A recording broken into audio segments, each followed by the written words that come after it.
Zor günlerimde arka taraf günlerde hissettiğim bu şey ben.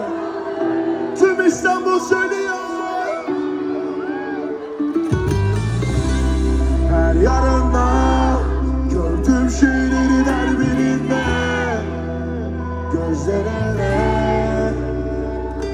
Sol yanımda boşluk hissinin yanında bir seninle. Ben sizinle. Söyle. Zor günlerimde sen yanımda vardın.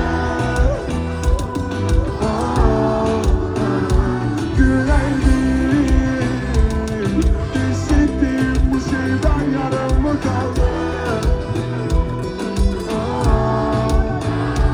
Yaramadı var beni bitiren, şeyin adı aşk, yola getiren. Bize niye yol veriyor şüpheler? Soruyorum hep bunu sence? Beni diyorlar, sırıtıyor bana geceden. Ama el salladım pencereden. Şöyle tüm bunlar sence neden? Bu sevdiğim bir şarkı olmalıydı, sevmediğim bir